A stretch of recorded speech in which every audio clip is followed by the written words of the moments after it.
Greetings, ladies and metal gents, and welcome to the latest narration of the web series, The Human from a Dungeon. If you are new from the series, there is a playlist listed down below in the description, and as always, I hope that you enjoy. Chapter 24, High Chief Ulamark, Adventurer Level NA, Orc Kokenian. Ulamark, you old fecker. I feel like it's been years. How have you been? A dwarf dressed head to toe in the finest fashions and walking with an exaggerated swagger that he knew annoyed those around him, strolled into my office.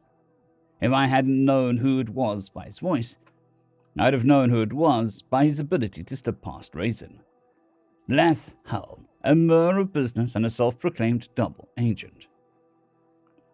A real double agent would never admit to being one, even under hours of torture. The reason for that is pretty simple. Admitting to being a spy is a surefire way to make certain that you die painfully and that your family no longer has a place to live.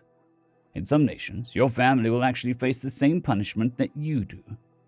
Thankfully for Lyath, he's not actually a spy, simply an information broker and a secret messenger between the High Chiefdom of Kokena and the Empire of Kalkuti. On occasion, he'll stumble upon a juicy bit of information while on his drunken benders and pass the word along. But he doesn't seem to favor one nation over the other.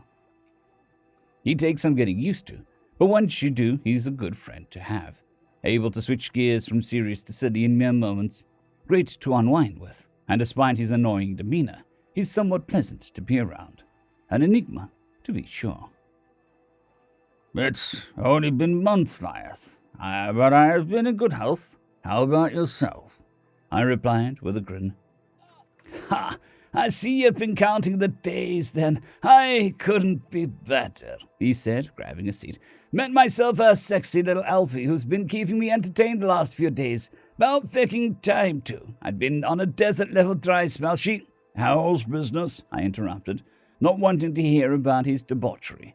Ah, straight to it then, he said with a measure of disappointment. Well, business has been right fucking dark as of late. Good, but dark. The Drow are definitely planning an attack, and there is something crappy about it. Crappy? I asked. Yes, absolutely crappy. Stinks to high heavens, it does. The last few times they've attacked, it's been unorganized and just generally amateurish. Their entire fucking strategy was to give a bunch of bastards sharpened sticks and shove them at the enemy. Yes, I recall, I said. Be ill-conceived strategies of the inbred Bastard King. What's different this time? They've got goddamn formations. I narrowed my eyes at the dwarf. Has something happened to the inbred bastard? The death of Yimlofen would be disastrous for everyone neighboring the Drow. His incompetence and habitual political executions had kept the bloodthirsty culture of the Night Kingdom in check for half a century. The only things he's really good at is staying in power and killing those smart enough to help him be an effective king. He's uncannily good at the latter, almost as if he's deliberately trying. His family shrub was confusing to the point of being legendary. He is a third-generation royal, and I use that term loosely, whose grandparents were two sets of identical twins that had two children, who then brought Lofen into this world, committing adultery in the process. Each and every one of these individuals had inbreeding in their direct lineage as well. Thankfully, Lofen was the only child, so the inbreeding stopped with him. Not that I've heard of, and that kind of news would leave a pretty big splash. Hell, there's bets on whether or not Lofen's immortal. How he's avoided that must be an entire fucking army of assassins at this point is beyond the ken of mortals. Regardless, someone else is definitely in charge this time around. Someone the shithead can't bully into being stupid. Any ideas who that could possibly be? Nope, but whoever it is definitely has a pair, so that eliminates the princess. Lofen's three sons were smarter than their father, but deathly afraid of him. That's only natural, considering that he's had a total of 7 children. Nothing will make you scared of your father more than watching him publicly execute your older brothers and sisters. Their upbringing by the inbred Bastard King had turned them into cowards. Unfortunately, intelligent cowards turn into very dangerous rulers. So only the Drow were hoping for Lofen to die. Damn, sounds like this fight with the drow is going to have to be taken seriously, I said, leaning back in my seat. Sure as shit, Lyeth said, with a sympathetic smile. Want a drink to take your mind off of it? He pulled out a flask and shook it. This particular flask was enchanted with a spell that caused it to refill itself with a very strong alcohol called tack, a cursed thing responsible for many forgotten nights and awkward mornings in my youth. I'm not going to go on a drunken bender when it's just afternoon, Laith, I laughed. Plus, I've got an appointment soon. Oh, an appointment that you don't want to blow off. Do tell. Well, have you heard any of the rumors about a human? You're pulling my sack, the thing they pulled out of the fucking dungeon in the Louva. That's the one, I grinned. It's registered as an adventurer and everything, so I've got an extra special job for it. It's on its way here right now. Well, feck me running. Don't suppose you'd let an old pal sit in all quiet like? Come on, don't be like that. This might be the only chance I get to see it. Be a fucking pal, old Mark. I guess I could be convinced to let you stay. I rubbed my chin theatrically. If you could help convince the Emperor Jack to accept my proposal. Huh? You're trying to get married to Jack? Gosh damn it, no. My proposal regarding that thrice-cursed mine. He wants to send these boys to mine it out for a steep cut of the ore.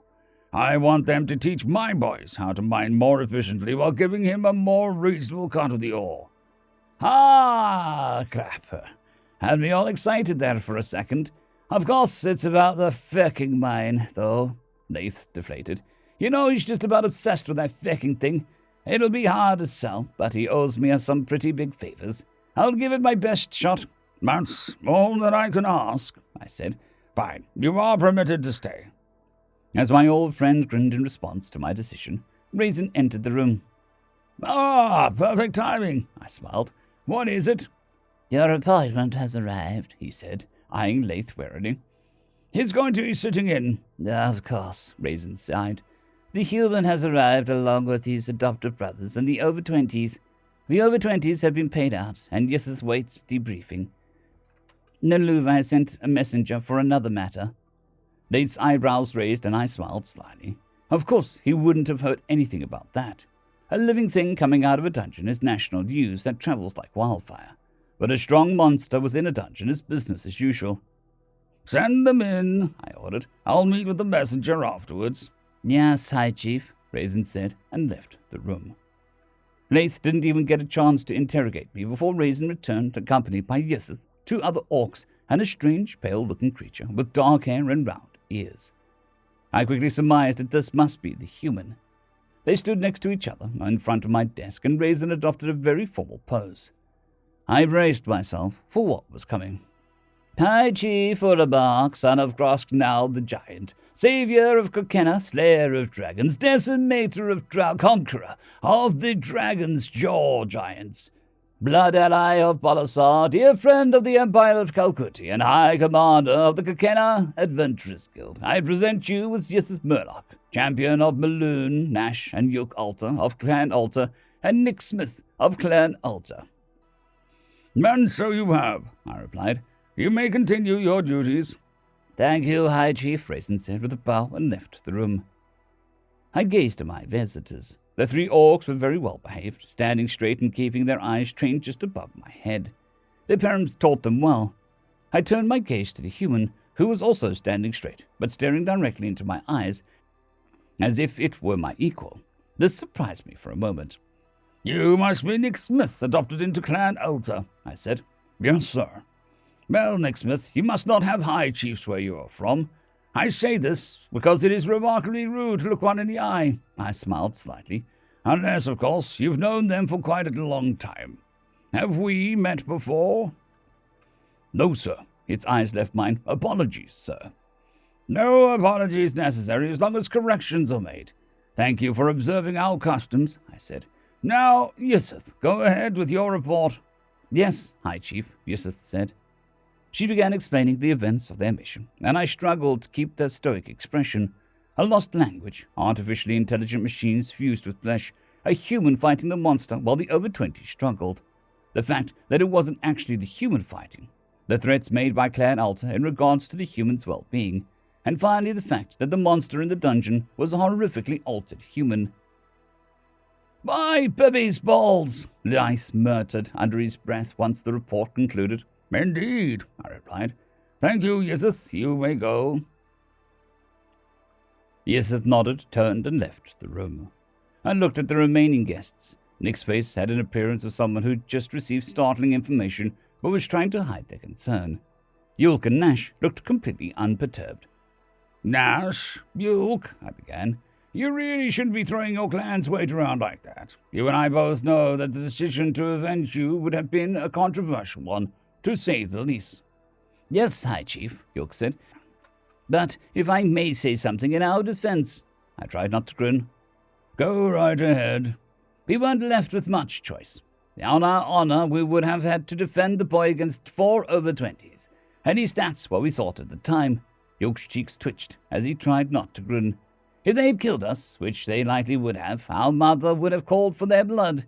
I'm led to believe that you personally know Yulda Alta."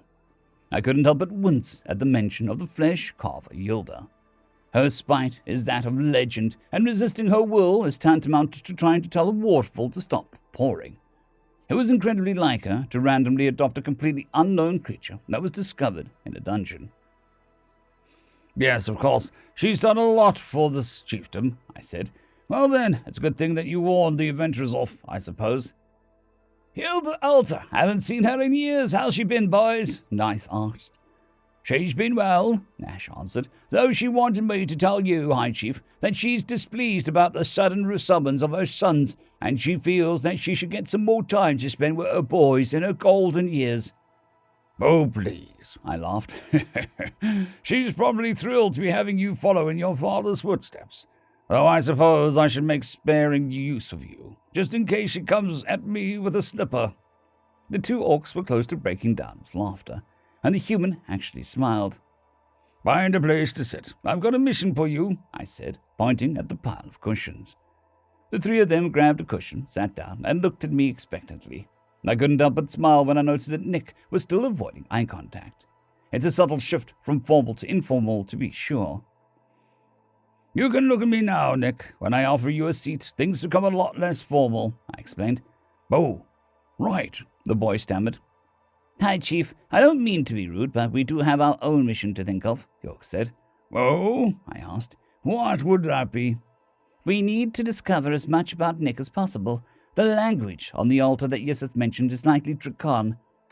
If we're to know what it says, we need to find a scholar who can read it." "Well, what a coincidence," I grinned. End of chapter. I would just like to thank the T5 supporters: Bushmaster 117, Casper Arnholtz, Dragzoon W.R.E, Elijah Silvercross, Gray, Jon Creighton, and Sevaren Serberous. Thank you very much.